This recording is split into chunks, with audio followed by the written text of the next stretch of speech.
Stakeholders must be alive to their responsibilities to the people. If they are not, we will shout. 3, 2. The program is Voice of Liberation on Pensioners 106.7 FM Agbarigo, Onireke, Ibadan, Oyo State, Nigeria. Have you learnt a voice today? 1. Tomorrow. Get ready, mama, prepare for your freedom. Freedom is coming tomorrow. Get ready, mama, prepare for your freedom. Freedom is coming tomorrow. Freedom is coming tomorrow.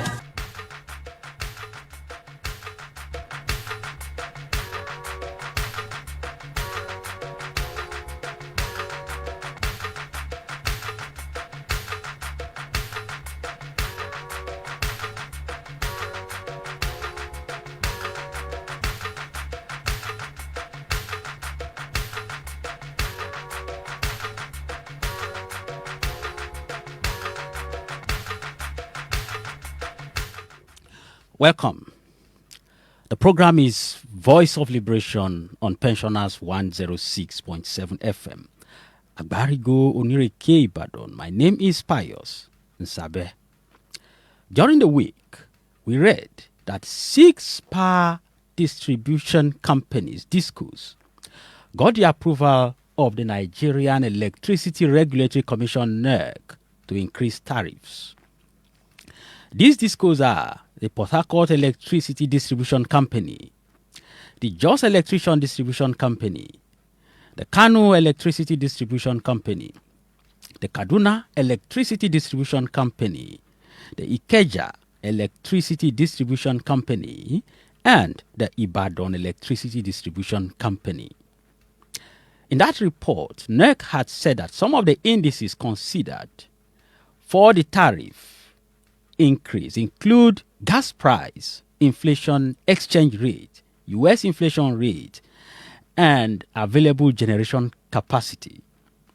It was said to have added that these indices shall be reviewed every 6 months to update the tariffs with changes in the indices as applicable in line with the multi-year tariff order. This report was from sources you could well describe as veritable.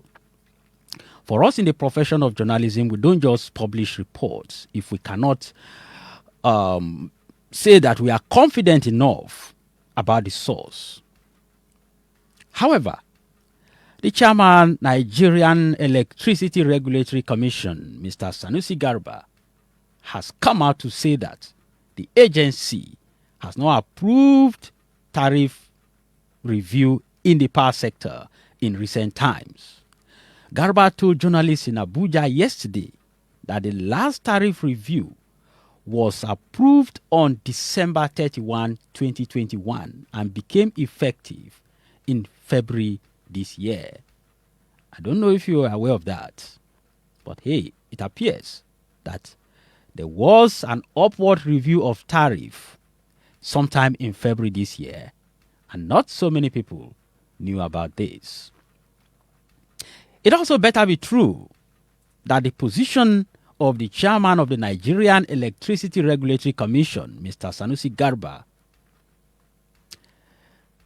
is indeed the truth. Because under President Buhari-led government, Nigerians have had to endure too many arbitrary increases that come with reckless abandon and pain on the people. When this administration came on board in 2015, the electricity tariffs were initially 37 naira for single phase and 67 naira for three-phase meters. This was in 2018 increased to 44 naira 90 kobo for single phase and 82 naira 90 kobo approximately, that is, for three-phase meters. However, in a circular dated November 11, 2021, issued by the Nigerian Regulatory Commission, The regulator raised the price of a single phase meter from the current cost of 44 naira then, to a revised 58.67 naira. It also increased the price of a three-phase meter from the 82.90 naira to a revised rate of 109 naira 69 kobo. So if you are to go by what the next chairman said, that this increase announced in November 2021 came into effect in February 2022, it means that for a single phase today, Nigerians pay 58 naira 67 kobo, and for a three-phase meter, they pay 109 naira 69 kobo.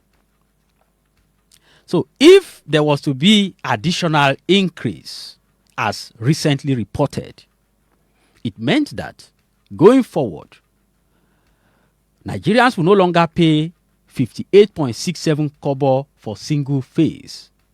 They will pay more than that. And we had heard that for such, there was an addition of 5 naira, and so on and so forth, depending on what you use.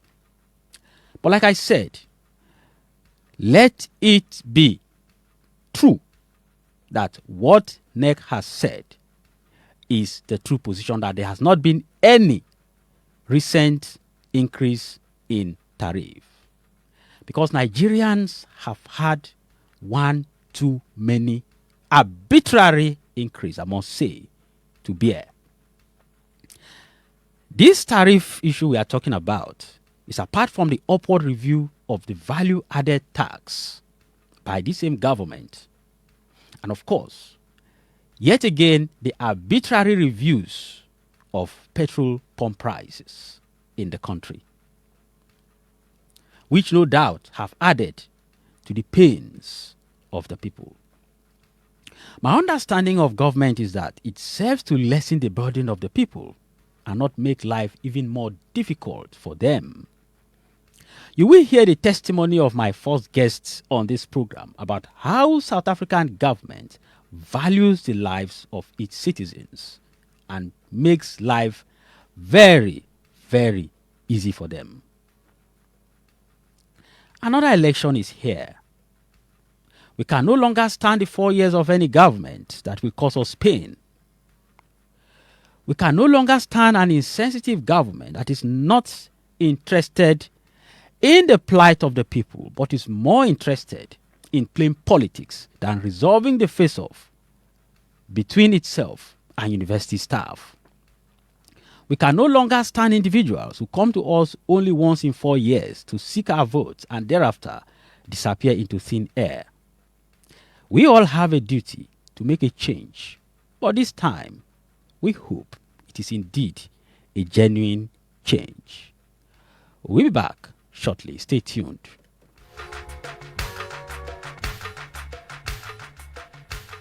Our business is to speak for the voiceless and demand better deals for the vulnerable. Stakeholders must be alive to their responsibilities to the people. If they are not, we will shout. 3, 2. The program is Voice of Liberation on Pensioners 106.7 FM at Barigo, Onireke, Ibadan, Oyo State, Nigeria. Have you learnt a voice today? 1.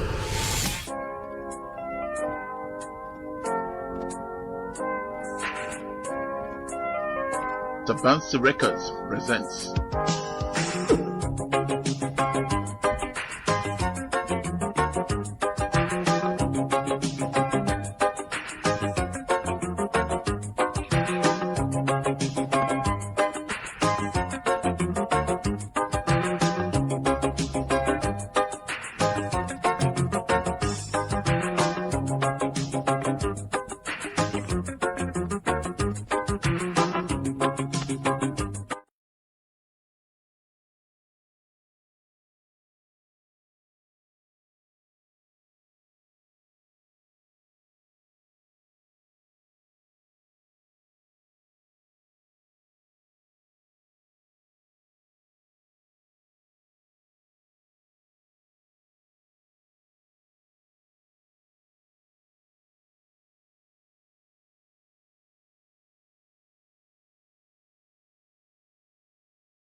They got many millionaires, we get billionaires, but no one. What all they do every day is to do skyscraper for themselves. While the youths are dying, some are trying for some job. Them say, the masses are suffering, some are homeless for some job. Whoa, see my people crushing, some are begging for some hunger. Lord, yes, it's not wrong, it's not wrong to do this. Is it not wrong? Is it not wrong? Did they must say that? Oh gosh, is it not wrong? Is it not wrong? Did they do it? Oh Jackie, is it not wrong? Is it not wrong? Did they do it? Tell me, oh my brethren, is it not wrong? Is it not wrong? Did they do it? Freedom is coming tomorrow. Get ready, mama, prepare for your freedom. Freedom is coming tomorrow. Get ready, mama, prepare for your freedom. Freedom is coming tomorrow. Freedom is coming tomorrow.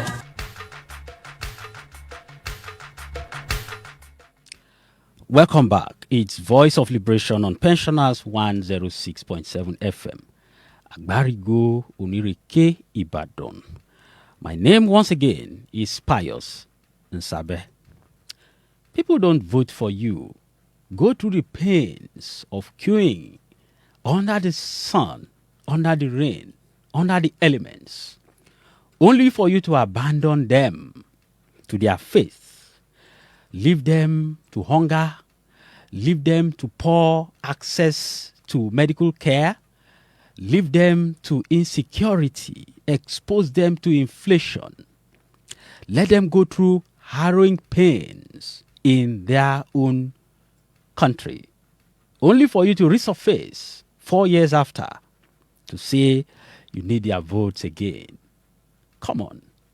You don't take people for granted. You don't take people for a ride. You must respect the people, particularly for giving you the privilege. I call it privilege because for every one person out there that is representing his people in government, there are a million more others who are even more qualified than yourself.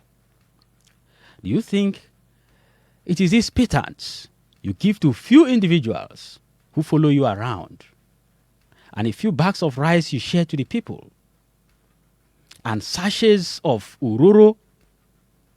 I'm talking about vegetable oil, and packets of sauce you give to people that solve their problems for 4 years. That is not what we are talking about. We are talking about structures, public structures, infrastructure, things that the people will benefit from, that will ameliorate their suffering, make life more meaningful for them. These are the things we are talking about. And you know these things. You know these things. Nobody travels abroad like Nigerian politicians. Nobody. Nobody travels out of this country as much as the people who hold positions of authority in this country. Nobody. Nobody seeks medical care outside this country more than people who hold very sensitive positions in this country. So you don't pretend that you don't know what the people go through. You know. But out of a heart born out of wickedness, our leaders don't seem to want to concern themselves with whatever is happening in this country. I get even more angry when I have interview with Nigerians who live outside this country and they come into this country, and when we talk to them, it always seems like outside the shores of this country, anywhere is better than our country. It shouldn't be so. It shouldn't be so. Nigeria is one of the most blessed countries in this world, and everybody knows that. Everybody knows that because we have everything it takes to make us a great nation. As a matter of fact, Nigeria had been a great nation. And that's why we used to be referred to as the giants of Africa. Economically, we were there. Politically, we were there. We've had big names, names that ring bells outside this country. Militarily, we had always been there. Our military had always excelled outside this country. If we could well excel, contribute to peacekeeping in other climes, how come that right here in our own country, we cannot contribute? We cannot, our military cannot keep the peace.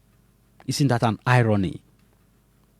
There is so much to be done, and I think we are done with the era of deceit. People coming to tell us all manner of things. Look at the people coming out to indicate their interest to run in the country. Check their profiles. They have very robust profile, no doubt about that, with respect to their educational background, with respect to who they are as individuals. But how have all this translated to good governance in the country? There are no indications that the crop of people who we know coming out to say they are interested in running this country actually mean well. If you don't agree with me, go and listen to their rhetorics. Go and listen to what they have been saying. There is nothing suggestive of the fact that they actually understand the mess that our country is in today. It's all flippancy, frivolities, no statistics to show that they actually understand what the state that the country is in today. It's either we are talking about zoning, or we are talking about religion, or things that don't matter, stuff like betrayal. This one betrays this one, and that one betrays that one. Perhaps it's on this note that some leaders in the southwest of the All Progressives Congress decided to hold a meeting with the presidential aspirants on the platform of the All Progressives Congress, the APC. The meeting held overnight, and in the early hours of this morning, they came up with a resolution that the presidency in 2023 must come to the southwest, and that all the presidential aspirants in the All Progressives Congress must tone it down. Their warlike kind of rhetorics must be toned down. They must campaign on issues and not individuals. However, no position was taken from all indications as to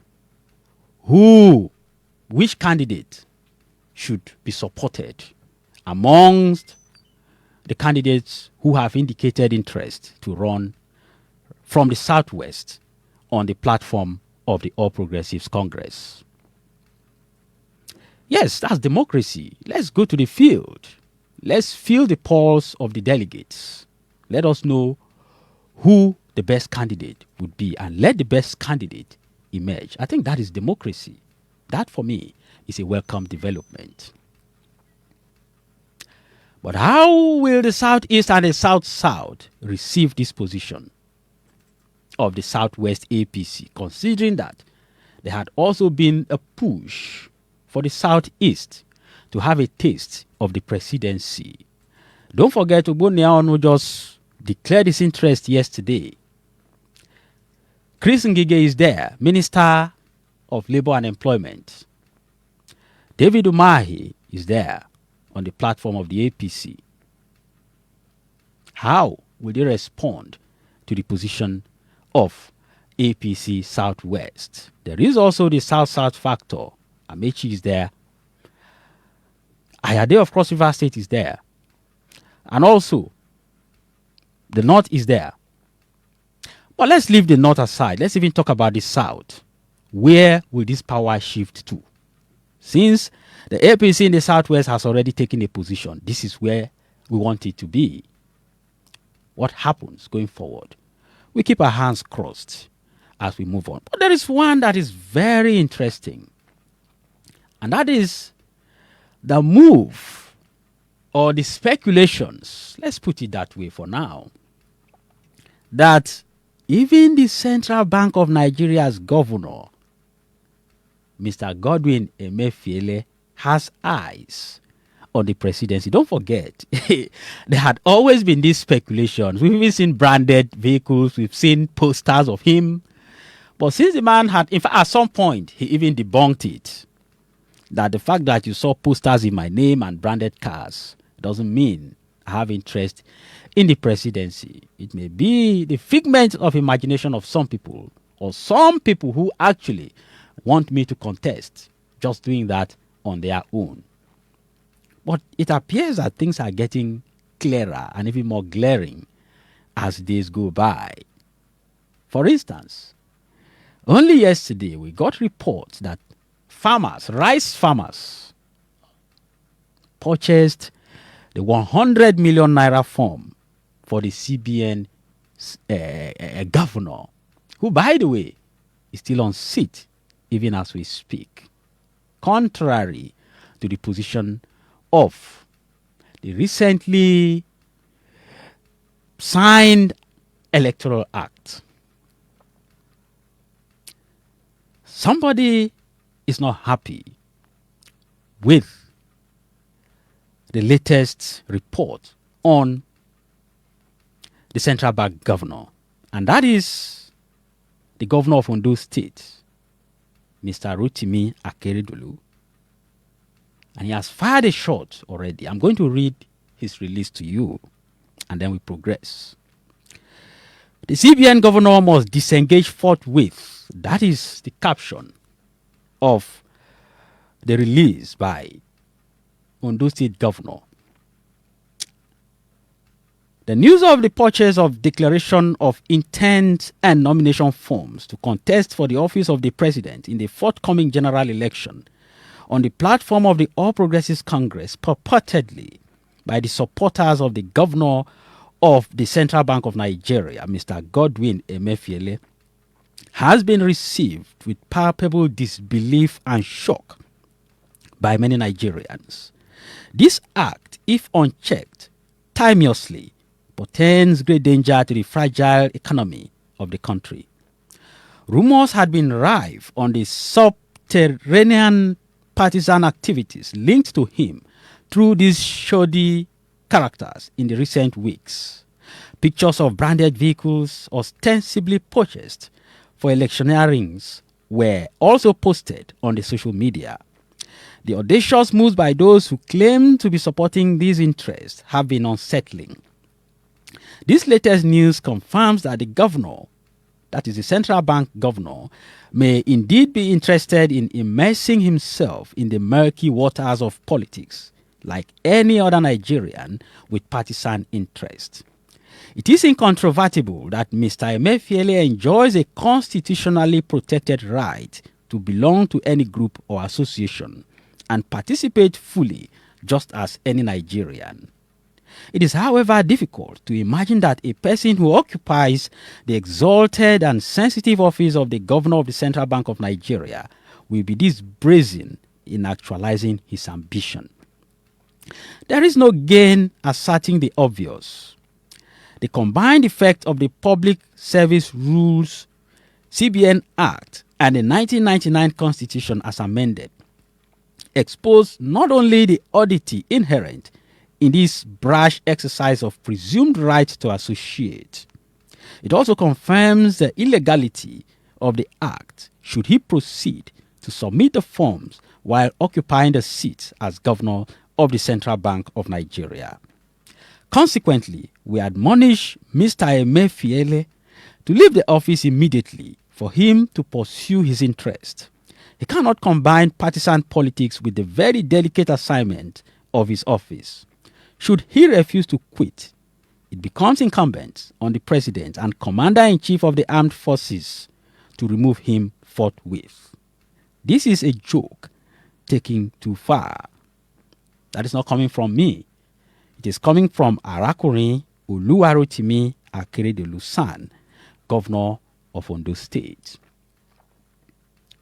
I think I agree with Ondo State Governor here.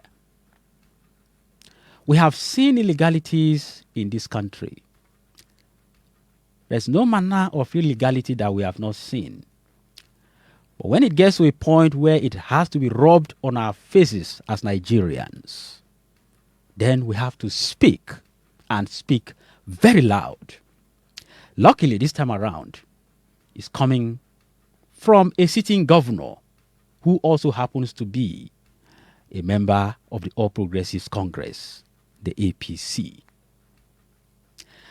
Nobody stops Mr. Godwin Emefiele from indicating interest, from even contesting any seat that is eligible for in the country. Nobody. But there are constitutional laid down processes that must be followed. But the question again, so many people will ask, so this man has been a politician all along? There are people who have even speculated that he may have opened the doors of the treasury to the APC as a party. People have asked that question between when this big announcement came out, even till this morning. We just have to tread very carefully. There are certain positions you hold that certain things are not expected of you. That's the truth. There are certain positions you hold that certain things are not expected of you. You should have resigned long before now if indeed you had interest in running that exalted office, not sitting where you are and rubbing it on our faces. Some people have also questioned, for a civil servant, where did he get 100 million naira to buy the form? Yes, we are talking about the CBN governor here, who is in charge of the nation's treasury. But that is not to say that he is that rich, because the money under his custody actually is not his. He is a salary owner. I mean a salary dependent. A salary earner, that's the word I'm looking for. Just like me. Just like you out there working to make money. His own may be a bit bigger depending on what he earns. But it still calls to question how people like him are able to raise such money. Forget about it. The in thing now is that when they purchase this form, they tell you it's from their friends, it's from their associates and all that. You can fool some people for some time, but you cannot fool all the people all the time. Nigerians are beginning to get more advanced in their thinking. Our eyes are beginning to open. And the time for us to begin to punish people for what they do is now. I will take the labor and pension stories that made the round in the course of the week. And after that, I had an interview with a Nigerian based in South Africa. During the week, I hosted him on our midweek political program, The Searchlight. But we didn't have enough time on our hands to talk. So some of the things that we couldn't talk on air, issues having to do with xenophobia, how Nigerians live their lives in South Africa will be discussed in this interview. And it was in the course of the interview that he told me that in South Africa, the system is such that government takes responsibility for everything that you and I pay for here through the nose. I didn't say that. You will hear that in the course of the interview. And then later on, I will be hosting the former clerk of the Oyo Assembly, Barrister Paul Bankole. He is sitting somewhere as we speak. He is around. Just keep your hands crossed. We'll be back. Stay tuned.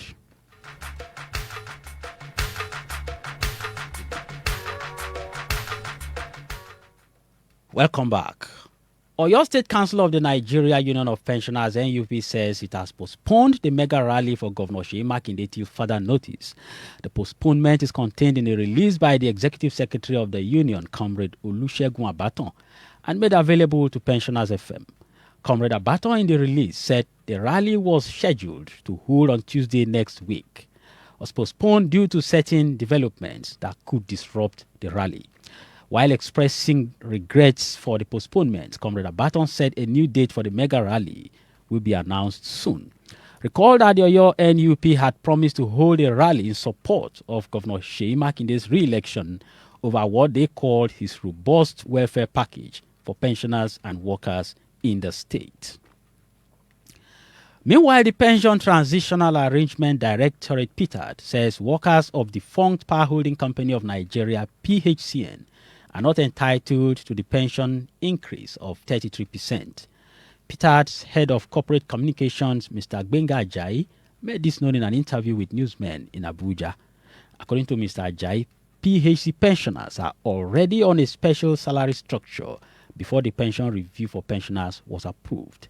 He added that the clarification became necessary as the attention of PTAD had been drawn to a growing agitation by some group of PHCN pensioners known as the Concerned PHCN Pensioners. Osun says pensioners resolved to take legal action against the state over non-payment of arrears and monetization of promotions while in service. The retirees also accused the Osun State Governor, Adegboyega Oyetola, and other state agencies of insensitivity, negligence, and maltreatment. The pensioners made this known after a peaceful demonstration in Osogbo, the state capital. The retirees said the state government had breached the contribution pension scheme law with reference to sections 5B of the extant Osun Contributory Pension Law of 2008. Speaking with newsmen, chairman of Joint Forum of Contributory Pensioners, Mr. Gbenga Oyadare, urged the governor to apply for a 50 billion naira loan to offset their entitlement since he had claimed that the state was operating on paucity of funds. Meanwhile, the Trade Union Congress TUC says the Labour Party has been taken back from politicians who hitherto hijacked it from the union. The TUC said that it had established a political commission in the 36 states of the Federation, including the Federal Capital Territory, to ensure that members participate in the 2023 polls. Speaking with newsmen, the chairman of the commission, Dr. Ayo Olorunfemi, stated that both the TUC and the Nigeria Labour Congress are now in charge of the party, saying that measures had been put in place to ensure that the party would not be hijacked again. Mr. Olorunfemi said the party would be fielding candidates for the various positions in the 2023 elections, adding that it was working to meet the deadline set by the Independent National Electoral Commission, INEC. We'll be back. Stay tuned.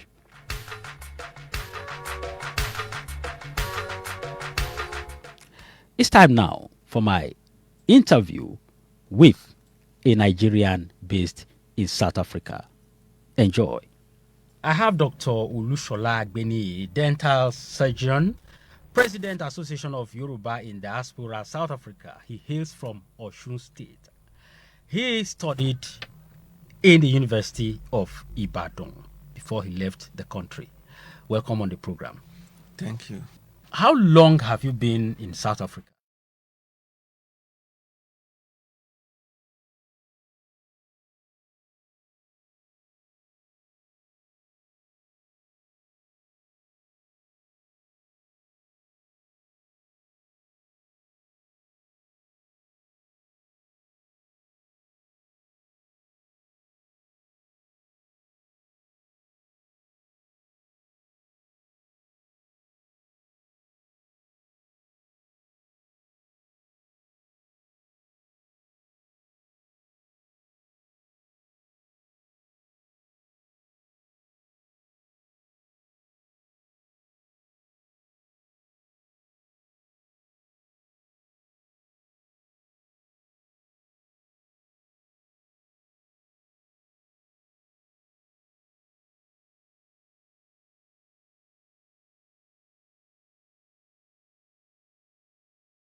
protest that we don't want foreigners, their service delivery, all this. There, some are taking drugs, they are sending drugs to our people, so that is one.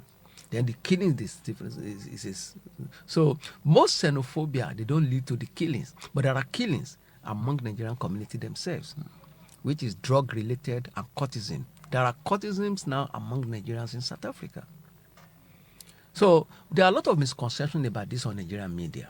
Yes, we try to correct this most times, but when people see this, and this is largely among some groups. Nigerians living in South Africa that are professionals, they don't get exposed to all this. All that. They don't get exposed to all that. You see, they do their job, they are responsible citizens, they respect the host country, they go on their day-to-day activities normally, and they are fine. And so you don't fall victims to this kind of things? Yes, that's it. But once you selling drugs or those kind of a thing, of course, you are going to be victim to some of these things. Okay, we are rounding off any moment from now. I have been talking with Dr. Lushola Gbeniyi, dental surgeon and president, Association of Yorubas in the Diaspora, South Africa. He is from Osun State and is home on vacation, I guess. You were close to the Alaafin of Oyo. Yes, very well. And it's sad that we lost him the way we did. But life goes on, right? Yes. Tell us a little something.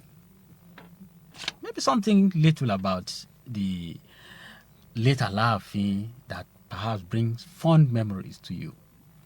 Baba was a very, he was a great king that know the true values of Bianomaluabi. Not only a great king, a trained one. And my concern is that, we are fast losing great Yorubas. And I don't even know what is going to become of Yorubas in the nearest future. Sorry to say this, most kings we are having these days, they are not. They're not grounded? Yeah, so to say, I'm telling you. We didn't expect Baba is going to go just like that. He's supposed to be in South Africa in September to give us the first Alaafin's lecture, which center around how to encourage our children on Yoruba languages, among other things, so that our language does not go into extinction, as UNESCO has predicted, that some African indigenous languages will go into extinction very soon. Unfortunately, we lost him during this time. So I hope the new Alaafin will be somebody who is also trained like Baba. May his soul rest in peace. He was a good man. And a great man. Okay, let's talk about the issue of language and culture. When we had that live interview, I asked a few things as to how you deal with the issue of culture in blending where you currently reside or where you currently are in South Africa. How culture and language play out in your day-to-day activities over there. Yes, it's not easy, as you rightly said. Even at home here, people are struggling with languages. So what we try to do is, as an association, at association level now, we have Yoruba class. Then in addition to that, we have some of our members that are running Yoruba teaching on internet. So we do encourage our members to subscribe to this and to also attend our Yoruba class. And we also do encourage our members who married the Yoruba couples to be teaching their children. Otherwise, South African school, there's no provision for language in Yoruba's there. So, and it's sad, but how for do? So we try to encourage our people not to allow our language to go into extinction. Lastly, there is this craze for leaving the country, leaving Nigeria to anywhere at all, as it is today, it appears anywhere is a better alternative than or for Nigeria. What would you like to say about this? Yes. Particularly among the young people like yourself, you graduated, there was no job, you had to leave, and today you say you are better off. But you can see But there's that this issue of patriotism too. Why don't we stay back and fix our country? nobody wants to suffer. And you can see, when you see that the only categories of people that comfortable in the country are the politicians, then you know that country is in a big problems. Because ideally, the politicians are not supposed to be as rich as professionals. Over there, we professionals, our incomes are more than the politicians. That is how it's supposed to be in a normal society. That's how it's supposed to be. A lecturer is supposed to collect salary that is more than that of a councillor or that of a chairman of a local government or even a governor. The salary of the president of South Africa is not as high as a professor. You understand? So that is supposed to be. Politicians, they are service. They serve people.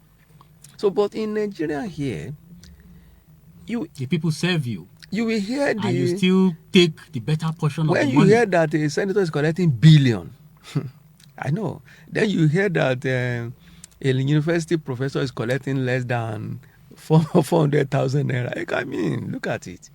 So it's a big problem. It's a big problem, and people will always yearn for alternative, better future for themselves and their children.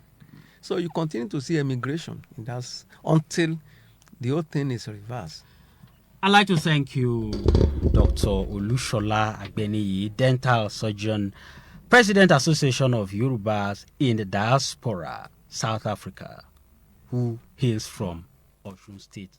I must add that he is also a close associate to the late Alaafin of Oyo and a promoter of Yoruba language outside Nigeria. Thank you so much for being on our program. Thank you. Our business is to speak for the voiceless and demand better deals for the vulnerable. Stakeholders must be alive to their responsibilities to the people. If they are not, we will shout. 3, 2, The program is Voice of Liberation on Pensioners 106.7 FM at Barigo, Onireke, Ibadan, Oyo State, Nigeria. Have you learnt a voice today? 1.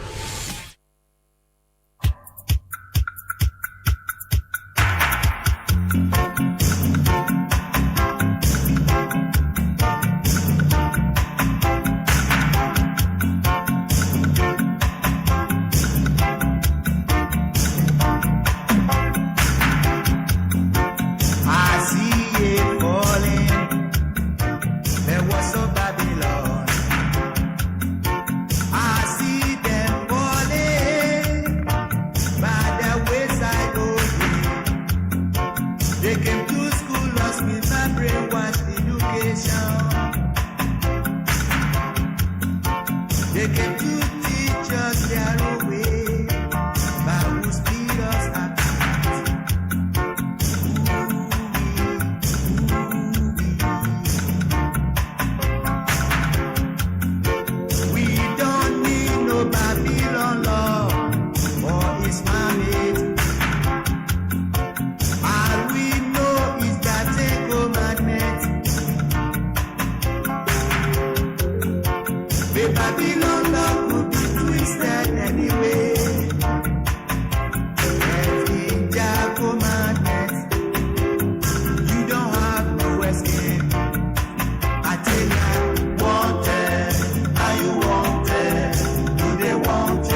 made.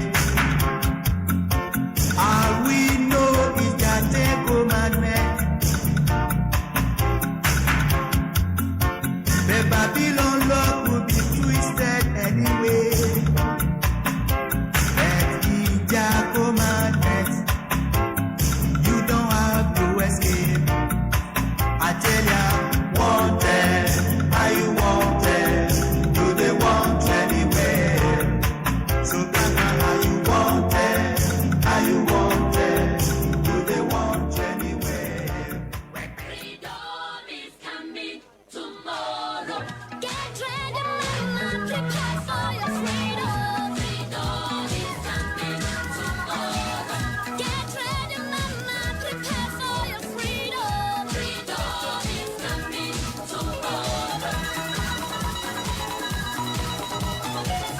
Freedom is coming tomorrow. Welcome back. I hope you enjoyed that interview with Dr. Olushola Agbeni, a dental surgeon based in South Africa, a Nigerian dental surgeon based in South Africa. He is also the president, Nigerians in the Diaspora Association in South Africa. We're now switching gears to my next guest, a former clerk of the Oyo Assembly, who also worked as personal secretary to two former governors of Oyo State. He will tell us all that himself in the course of the program. I'm talking about Barrister Paul Bankole. Welcome on the program, sir. Thank you, Pius. It's for nice me having here. you on our program for the very first time. I really appreciate you for inviting me. I used to see you from a distance those days when we used to cover the Oyo Assembly, how you people do your thing at plenary. Yeah. It was a nice experience then, being the clerk of the House for 8 years. It was rather interesting. I could not fix your face among the, because you were so many journalists. Definitely. Yeah, in that. You wouldn't. I wasn't one of the schools among the journalists. Yeah. My own was to come cover my thing and go back to my station. But it's indeed a pleasure having you here, sir. I must appreciate say. you very much. Thank you for coming. Thank you. So, who is Barrister Paul Bankole? But before you answer that question, let me inform my esteemed listener that you can drop your comment on our Facebook page, Pensioners Space FM. Pensioners Space FM. And of course, we will read it in the course of the program, as you always do. Also, at some point, you can call in 0808-010, 0808-010-1067 or 0908-111-1067 and share your thoughts on the program. So, Thank you, Pius. Before I start off, I want to greet our esteemed listeners and those watching us. Good morning. Thank you for having me on this program. I want to also commend the entire executive of the pensioners, Nigerian pensions in Oyo State, for the role they are playing for putting up this edifice. It's a great value for money. Be that as it may, going to your question, who is Paul Ishola Bankole, MNI? Yeah, I was born about 63 years ago in Ghana, and I had my primary education there. I was a victim of this quit order. We had to come back to Nigeria for a short while because I couldn't go on with my education in Nigeria. My parents were so poor. I was supposed to start work as a mason. You call it bricklayer. But my mother, who had traveled wide, said, no, I shouldn't go into that. She got me back to Ghana, where there was free education. And so I schooled there, finished my secondary school, and after that, she was old. We had to come back to Nigeria. When I now went to the University of Ife, now Obafemi Awolowo University, graduated, and eventually served in the East, got employed in Oyo State government as an admin officer, where I rose to become a director, and then I was appointed a permanent secretary and clerk of the House. I served in different capacities, and like you said, I served as principal private secretary to 2 former governors and 1 former deputy governor. Who are these governors? Yeah, I was the principal private secretary to Governor Ladoja and late Akala, and deputy governor Engineer Gbadamoshi. So as a civil servant. I also served as director in different ministries until I was appointed as permanent secretary and clerk by the late Governor Ajimobi,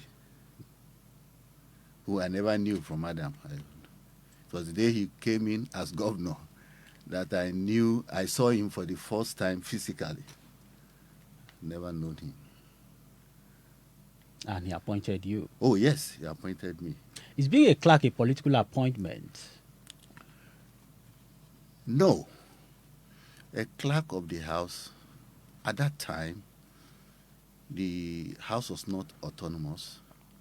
The appointment came from the executive. And the appointment basically was based on the governor's discretion and also on the qualification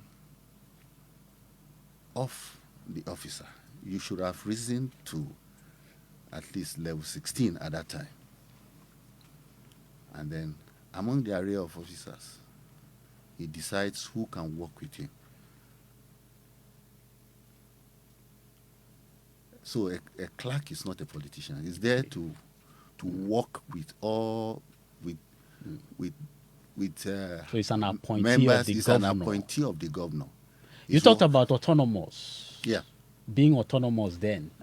I mean, not being the House not being autonomous then. Is it autonomous now? Well, I think they are working towards it. The House has a commission which this government has appointed, and to a large extent, the appointment of the present clerk was handled at the House level with the approval of the governor. Okay. Which used not to be. And so I can say they are gradually, they are gradually getting there. You have read in the papers, many House of Assembly are clamoring for autonomy. But their language of autonomy is another thing. What they mean by autonomy is to be financially autonomous. We will talk about that hopefully And when so we on and get so to the forth. Yeah. aspect of our discussion that has to do with the legislature. But Yeah, let's thank you. still stay a bit with you and some of your rules. Yeah. You served under 2 governors, well-known governors for that matter. Oh, yes. One late as we speak. May Yeah. his soul rest in peace. Yeah. Who was he? Who was Otumba Akala? Otumba From Akala. your own perspective, a lot of people have said a lot of good things about him. He's a giver, he's a this, he's a that. Well, strictly speaking, I worked as a professional, a civil servant. And what I can say about him is he knew the value of the service. He consulted with people in the service when need be, because after serving as his principal private secretary, I became a director. I worked in the cabinet. I was posted to the cabinet, and I worked close with him. I also know him because of his experience in the service. He was in the public service as a police. He knew the importance of documentation, paperwork, consultation with the technocrats. And so he had to ask questions, even from people like us. And we used to work late in the night. We could work from 2 a.m. sometimes working on files together. Then we sleep over, then I go back home to change and come back. That was, well, so that is the aspect, it is the aspect. Yes. That's the working relationship. Yes. I enjoyed working with him also. Do you miss him? Oh, sure. Sure. After he left, I didn't have any, because by nature I don't connect with politicians. Until late last year, I met him. I said, "Are you this boy? You have been far away from me." I said, "Your Excellency." I just greeted him. I didn't know he would pass away very soon. So I'll say I missed him, yes. At least as my former governor, yes. So how would you compare your time with him with your time with former Governor Ladoja? Well, former Governor Ladoja was also pleasant, very wonderful. But there are two personalities. Exactly. That's why I asked you the question. Along the line, there were issues, and when I was working with Governor Ladoja, if he could not, because my work entailed traveling with them, if he could not go to a meeting, he would ask me to go with his deputy, Governor Akala. So mine was more of administrative work.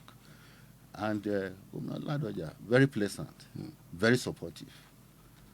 In fact, I remember at the time I was to go to the law school, I was in the dilemma. He told me, "Look, you can go to the law school. You can go. I'll support you." And it was during that period there was a problem in government. I haven't worked with Akala while his principal was not available. I was familiar with him. He came on board. He said, "Oh, you are in the law school. You go. You are not. Leave us with our politics." So that was how I finished my law school program. So you went to law school while you were working with them. Interesting. Yes, and I would come back and do my work over the weekend. And they told me I could go. They gave me, and no one can do that except you are given that permission to do so. The law school will not agree. You must attend all lectures. What about Governor Ajimobi, the late Ajimobi? Oh, the late Ajimobi, I didn't work directly with him. Yes. So I was working in the house, and I was shielded by the house. the things of the legislature. Yes, so I didn't have any direct, but I had things I admired about him. He had principles. He would speak his mind, no matter what. And I used to say, he appointed me as a permanent secretary, and I am eternally grateful for that. And he gave me the opportunity to go to the National Institute, the highest institute in this nation, at Kuru, in 2015. Yeah, he gave me that opportunity, and that is an opportunity any career officer will be looking for. So I really appreciate his impact on my life too. Even though I never knew him. Governor Makinde neither appointed you nor do you have any working relationship with him. You can only talk about his policies and programs. How would you assess him so far? Well, it's in the public glare. You read the papers, and you see what is happening. Personally, as a pensioner, he has done so well, paying us regularly. One would say that he has been so good. And when you go to the city, you see some developments. Okay? But I'm very far from government, being a retiree. But we read in the papers, people commend him. Some people to criticize him. Well, it's normal. Which is okay. It's okay. If you don't have people... I criticize him too. If people don't criticize you, are not alive. So I think he's... And it's the people here who have voted him in to serve, who have the right to talk about him. And I think, from my own perspective, the people are saying good things about him.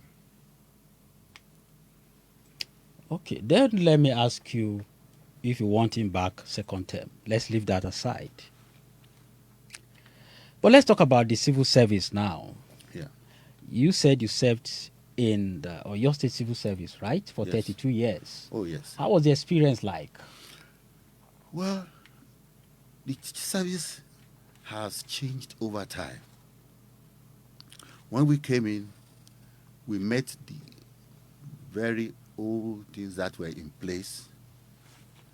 We met orderliness. We met leaders who were bold to say the truth. And they taught us on the ethics of the job, and we maintained it. And the service has changed over years. It has changed over years, and which is expected. It's dynamic. It's dynamic. Policies of government have changed. I am proud to have retired as a civil servant, and in the course of my period in service, I did all to put in my best. The service gave room to people who want to work hard, and they were rewarded for their input, for doing well. Over time, of course, you have some of the civil servants, especially those who don't have much work on their desks, delving into politics, which is against the rules and regulations of government. It is because they want to have special considerations and appointments.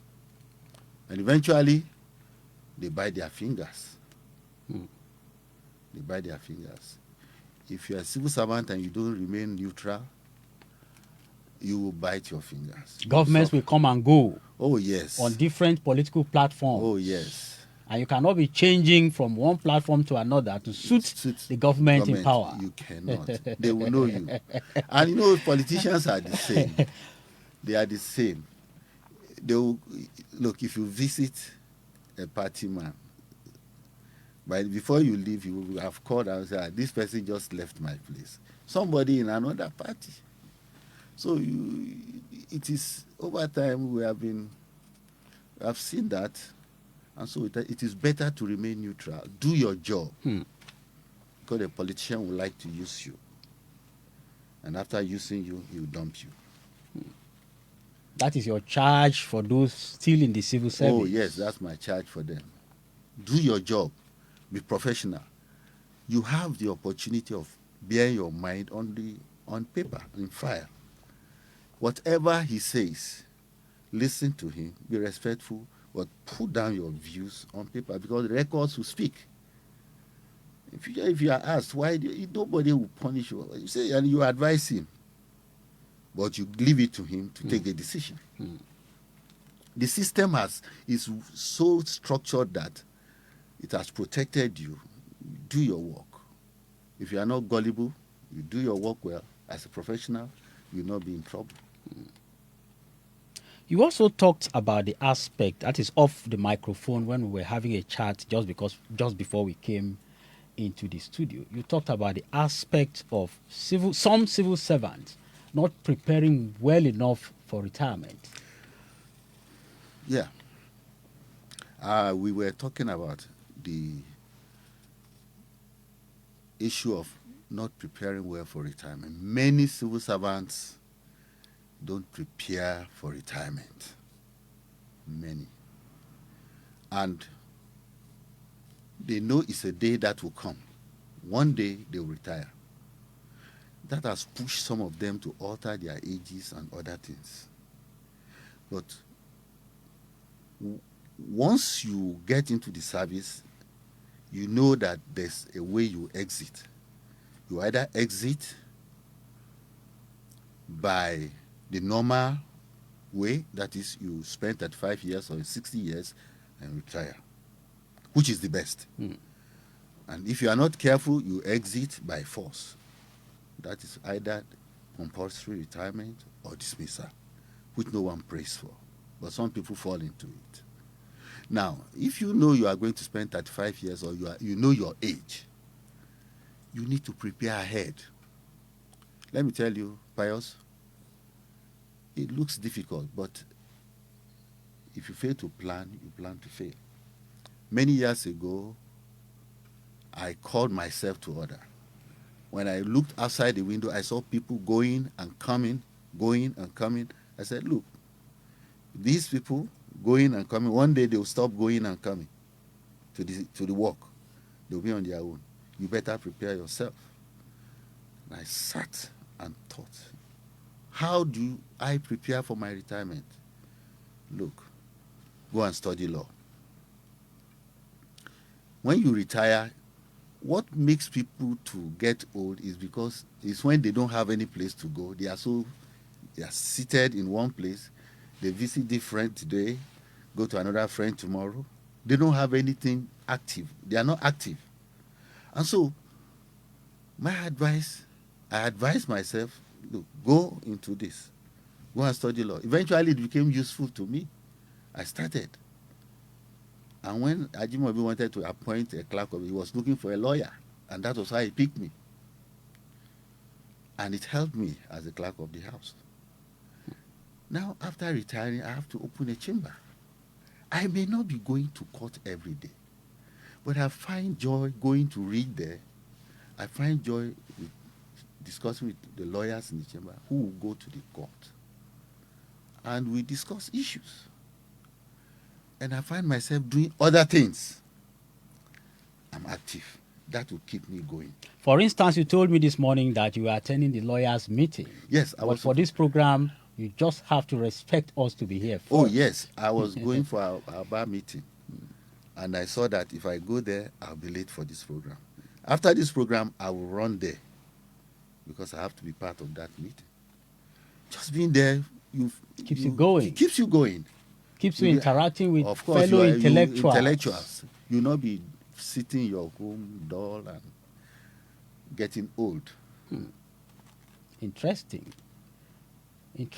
I'm sure that a lot of young people out there listening to you now are picking up some inspiration to do things. Not just young people, even workers. Oh, yes. Listening to you are picking up inspiration to do things. Yeah, Pius, when I was the clerk of the house, I made it a duty to have some training programs, pre-retirement training, to prepare the mind of the workers. And anytime I had the opportunity of speaking to them, I'll tell you, look, prepare yourself for retirement. And that helped. And I'm happy many of them took note of that and took appropriate steps. Some of them learned trades. Some of them started rearing pigs, rabbits. We had those training. Are these things allowed now? Because we hear that maybe before now, these things were not allowed in the civil service. No, that is not if true. you are doing civil service, let it be called civil service and nothing else. The civil service does not say you should not engage in agriculture. It doesn't say you should not improve yourself. The civil service gives room for training, retraining, and self-development. Okay? It only doesn't allow you to leave your office and go and be trading in the market. Okay. You cannot leave your office and go to open a shop and be selling things. No. You can't. When you do farming, you sell products or produce from your farm. You don't sell it during office hours. Okay. Agriculture is allowed. Agriculture is allowed. So that means you have to go to farm only on Saturdays and Sundays. Yeah. In some states, they give them the opportunity on going or being on holiday on Friday when it comes to harvest. Some states in the north. Because you see, in a nation, when you deal with food security, you are able to feed people. You have dealt with 50% of your problem. If a person is not hungry, why does he have to go and steal your food? The program is Voice of Liberation on Pensioners 106.7 FM, Agbarigo, Nirike, Ibadan. I am talking with Barrister Paul Bankole. He is a former clerk of the Oyo State House of Assembly. Sir, let's now talk legislature. How bad is the Nigerian legislature as painted from your point of view as a clerk of a state legislature, which of course is a microcosm of the national legislature? Take it or leave it. Let me pick your words, bad or good? Bad. Well, I don't agree that the legislature is bad. I mean the Nigerian legislature. Okay, the Nigerian legislature. Oh, the people have made it bad. The people or the legislators themselves? The people have made it bad. Who is in the legislator? Who is a legislator? A legislator is somebody who represents the people in his constituents. He's there in the house to make laws. He goes to seek their votes, and when he's voted in, he's supposed to be in the house to make laws. But Pius, you agree with me that once the legislator gets there, the next thing is the constituents will be sending demands. Omoyi, Obimo. What's his business with somebody who has given birth to a child? Is to make laws. So they make the legislators now to veer from their main primary responsibilities of making laws to now go into issues about welfare packages. They have to find money to give to people on a monthly basis. The average legislator does not earn up to 500,000 naira a month legitimately. He might have allowances for his constituency office, and those are not meant to be spent on. He's supposed to make law. He's supposed to engage legislative assistants, research people to help him, so that he will be able to be effective in law-making business, in committee assignments.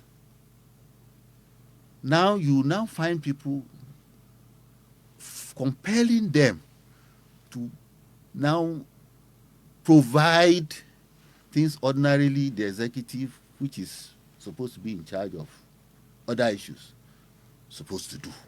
So you now find the legislator has to find a way of getting money. So if you say how bad is the legislature, it is the people who are pushing legislators into doing what they are doing. If they have to get money, they must find other means of getting that money to give those who are demanding money from them. And what are the other means that they find? Oh, that is what you are saying. You say they are bad. The constituency project thing. The constituency project came about because of these demands. Things like this. Yes. That's the role of the executive, right? It's the role of the executive. When you talk of project, it's the role of the executive. What the concept of constituency project came up when the legislators found that there was demand by their constituents for certain projects, for certain things. No, they now look at the budget. When the budget is being brought, they now look at, okay, what can I get for my people? All right? Now, ordinarily, they are supposed to bring this up, and the agency involved would accommodate it in the budget, okay, in the executive. Yes. But by us, Nigerian factor, some of them can go and corner it and take over the project or take over the whatever. So that makes them bad because they need the money to take care of other things. So ordinarily, the constituency project is supposed to be what the executive will bring up in his budget. This is what we want to do in this area. This is what we want to do in this area.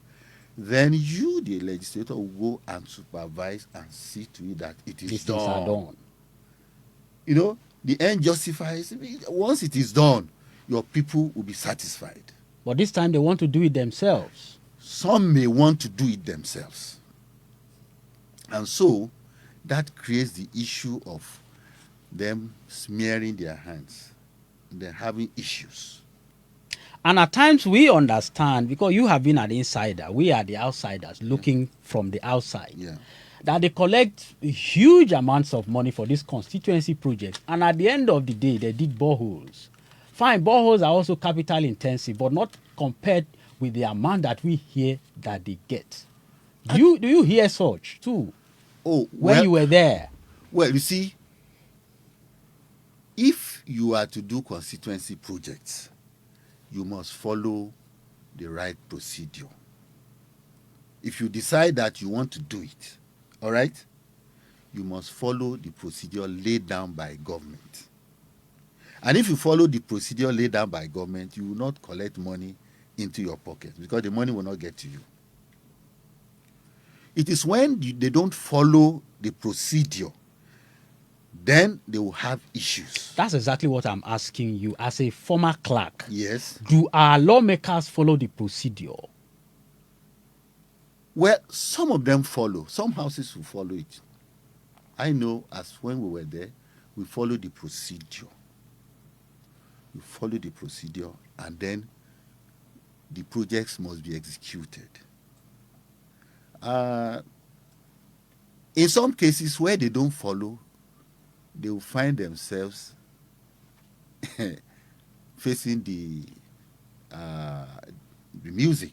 That's what I wanted to ask you. What are the consequences or penalties for not following the laid down processes in executing projects? Generally, apart from the EFCC, which has now become a political tool, no doubt about well, that. that is your opinion.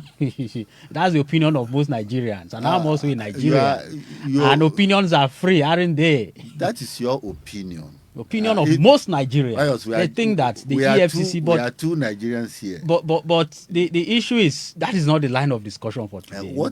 What I know is that the system in government has a procedure. You have the due process you have to follow. When the projects are executed, you have the monitoring unit that will go and see it, write its reports and the payments made.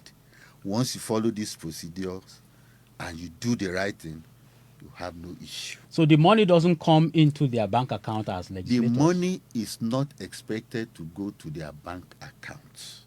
These are- It's for the project. These How are, can these, it- how these can are it- two different things we are talking it will, about. It will be awarded to the if it's a contractor, the contract selected by due process, and the due process office is with the executive. The project or the money is not expected to Of come course. into their account. Yes. Meaning that in some cases they have a way of cornering it into their account. I think you alluded to that already. No, I have said that it is where they don't follow the procedure that they find themselves in trouble. So all these procedures have laid down. If you don't follow it, there's no how you will not find money in people's accounts. So what's the likely trouble? Like I said before, apart from the EFCC, what other are there regulations within the legislature, like your own office now? Yeah. Do you have a form of regulation for the activities of these legislators? Well, as the clerk of the House, we coordinate the activities. We work directly with the Speaker. Okay, he's the principal. And we also ensure that we write our reports regularly to the Speaker, inform him about things going on. Now, their sittings, we keep their records. They must sit 181 days in the year, and if a member is not regular, the Speaker's attention is drawn to it. Okay.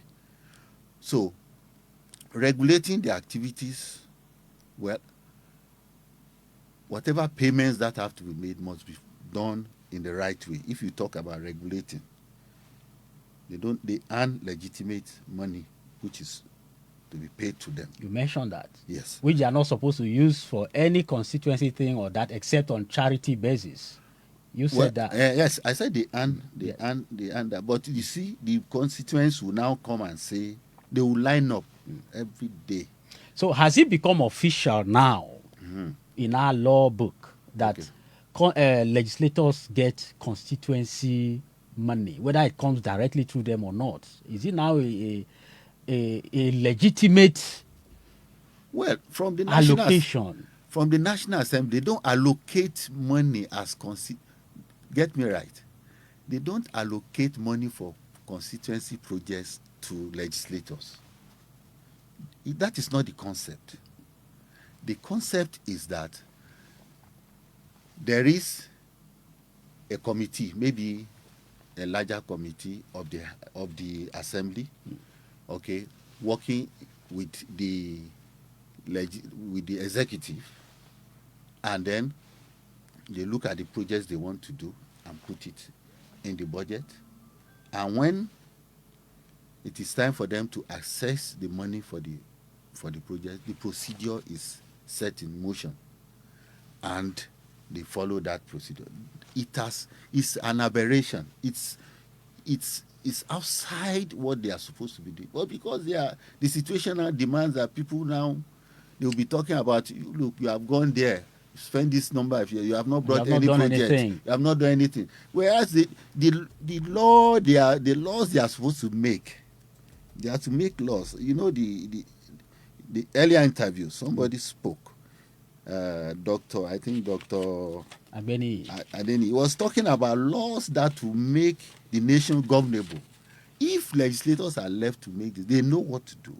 They make these laws, and they can track all these people called as terrorists. There will be peace all over. But because they are not found doing what they are supposed to do. For no fault of theirs also, because it appears that even the executive are fall short of their own responsibilities too. Well, if you say so. But where I'm going is, because people are demanding that, they now say, okay, if this is what the people are, how do we do it? How do we let's have the middle point. We and the executive coming into doing projects together, because it's not the work, it's not the duty of the legislator to do projects. But they go around, to ensure lobbying. No. They ensure monitoring of the budget. They have a duty to do that. They go around monitoring the budget, okay, the budget which they have approved from one local government to the other. That is their duty. They have committees in the House. The committee will ask for a ministry, maybe the Committee on Works, ask the Minister of Works, please bring up your report. You put this in the budget. We know you have awarded this project. How are you going about it? We want to inspect it. It is their duty.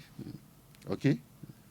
It's their duty to do that. So a situation where a legislator finds a way to corner what is supposed to go for constituency projects, which is not even supposed to come through him in the first place. Okay. And he finds a way around it and corners it. What is the consequence for such a legislator? Pius, you know it. You are just you want to put words in my mouth. How am I supposed to know it? I've never worked as a clerk of a legislature what before. happens if a person gets money that does not belong to him? I'm putting it to you. I'm throwing it back at you because we've not had cases where EFCC even chases any of these Pius, particularly state legislators. Pius, you have not been reading. You have not. No, don't tell me you have not been reading about cases of EFCC. I told you my position on the EFCC. And that's why you have not read about them. So apart from the EFCC, there's no any other structure within the assembly, for instance, that checks the activities when it comes to these allocations of lawmakers. Is that what we are saying? Let me tell you, the executive has powers to check the legislator. They have with them. They can invite the Auditor General to go and to go and check. Although the Auditor General is supposed to be an employee of the House of Assembly, because by law the House of Assembly approves. Although the governor approves. Okay, the House of Assembly will do recommendation, but the Auditor General is there. Okay, they have monitoring unit in the government. Okay, so if an assemblyman or even the whole House of Assembly get money and they don't do what they are supposed to do with it, the executive too can check them. Checks It's a give and take. Checks and balances. Yes. Yes, checks and balances. Checks and balances. They can ask how you spend this money before you are asking for more. They have the powers to do that too. They have, because you have to give returns on whatever. There are fewer, money if spent. any, legislators who have gone to jail as a result of siphoning, a constituency project. But we have a number of governors who have been dragged around here and there. That is exactly the point I'm trying to make. Oh, I get your point. Maybe they have a way of escaping, but I know. Meaning there's no structure that checks them. So we are There saying the is. same thing. There is. In principle. See, the way it works is, if there is a report or a petition, okay, any of this, the EFCC will go after them. They will go after them and ask them questions. But you see, the problem is a national issue. In Germany, for example, I visited Germany, I visited the legislature there. A legislator is supposed to publish his accounts every quarter and paste it. That is his statement of account, and paste it as his constituency office.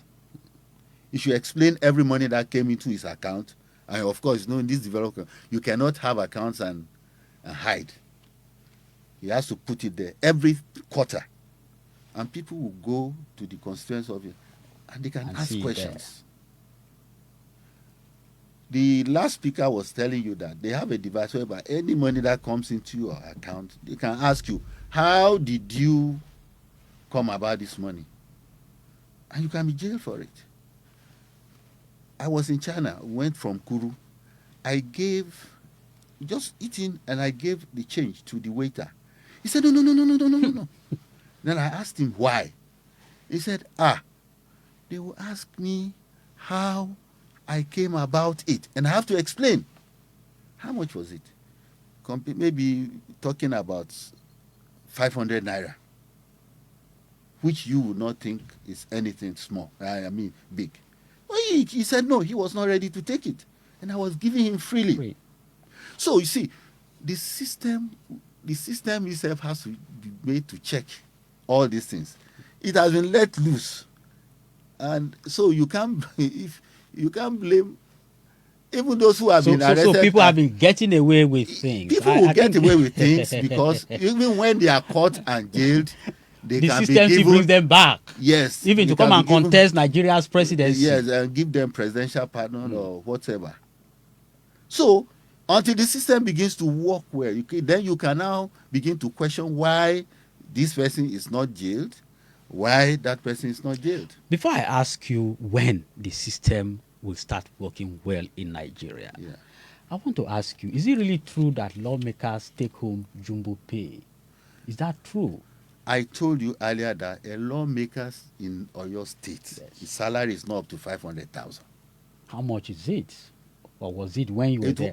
Maybe it's 400 and something thousand naira. Plus allowances. No, if you talk of, his allowances, how much are his allowance? His allowance is running cost. You have running cost also for them. And the running cost is, I told you, is supposed to be used to run this, to get his constituency office working, to employ researchers, take care of those expenses for him to be an effective lawmaker. They are already there. What he will use it for is there.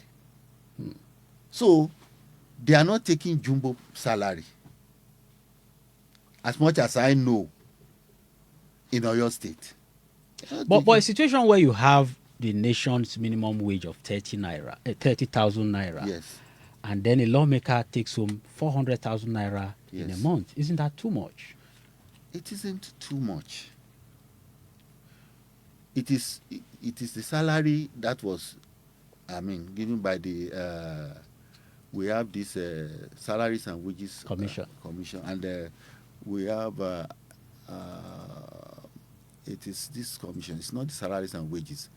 It's maybe I'll remember as we go on. Okay. They sat down and did a lot of work many years ago, and this they have been earning since 2007. That's exactly what I'm saying. It's no fault of yours, but So is there so- justice in that? Well- a typical civil servant has a minimum wage of 30,000 naira. Yes. Let me now explain. And then their own minimum wage is 400,000 naira in the same country. They have ranked them with people in the executive. That is the commissioner. Is that a fair ranking for Because- a university professor, for example, a medical doctor, It may not be. and so on and so It forth? may not be a fair ranking because our lawmaking has been made a business. In other climes, you go there, it's on part time, and you may just be earning some allowance, sitting allowance. But Nigerian factor has been built into it. That's why you now have the structure making sure that they have something for them as salary. This is why every young man who leaves school wants to go into politics. Oh yes, It's become a business, like you said. One young boy in secondary school, brilliant, was asked, "What do you want to be in future?" He said, "I want to be a politician." Why did he say that? He said that because he had seen maybe one young man around in the area. He was nobody before. He found himself to be a councillor, and then And within a the short next time. time he bought a car. He moved from the area and went and bought a house somewhere. It is a system that has allowed it. We don't have so much time, and so we may not be able to accommodate most of the things that we wanted to discuss on this program. But let's, as an experienced person, a professional, Yeah. how would you rate the quality of people that are voted in as legislators, particularly at the state assembly? In fact, let's bring it down to your state assembly. You served for 8 years. Yes. How would you rate the quality of personnel in the house? Thank you, Pius. Well, we have different categories of lawmakers. There are some who know why they are there. Okay? They are schooled. They are there to ensure that they make laws. There are some also because of their incapacity, and the law allows it. It says you just be a secondary school leaver. You can. What will a secondary school leaver have to say where you have some lawyers and chartered accountants? So you did feel disappointed at times when they were yes, talking You at are plenary. asking. Let me explain. No, it's because we don't have there are so much some time, who will actually. not raise their hand throughout the tenure. They will not even rise to speak throughout the tenure, and yet they will go back and be voted in again. And they are there collecting all these things that they because collect. they are able to satisfy their constituents. Just before we go, I asked you a question because we talked about the state of Nigeria. Yeah. How, if it is possible for Nigeria to ever get it right, Oh, is it yeah. possible? There's nothing impossible. How will that happen? Leadership. Put the right people in leadership. The right people, you look at the antecedents of those whom you are voting for. What have they done for a living? What have they achieved in life? Do they have anything to offer? If you don't have anything to offer, you shouldn't vie for the position of leadership. Those that have come to indicate interest now to run Nigeria, so Yes. far so good. Have you seen Do quality people among them? I've been reading about them. I read about one yesterday. I was so impressed. He spoke, and I have read about him. Okay? But there are others who are just there because they want to also become popular. And so, but the people, it's left to us to know what we are looking for. If we don't vote right, we don't choose the right people who have vision.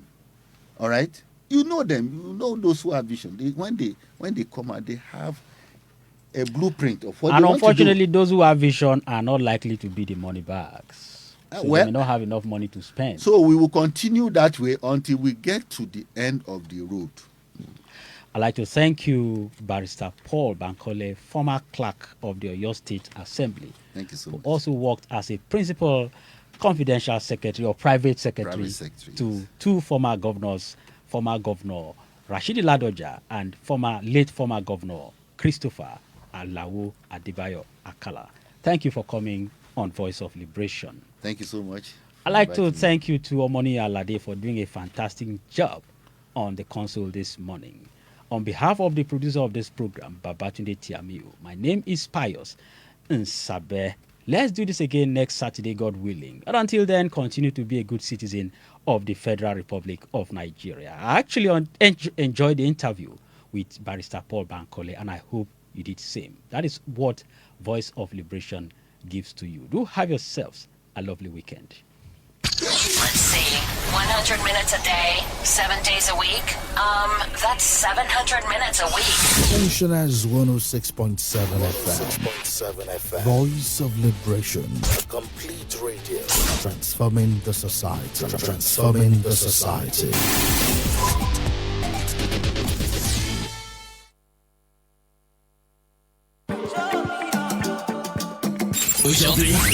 Urgent, topical, timely. Pensioners 106.7 FM. 106.7 FM. Ruling the airwaves through elders' wisdom and sagacity. More than just noise making. Your number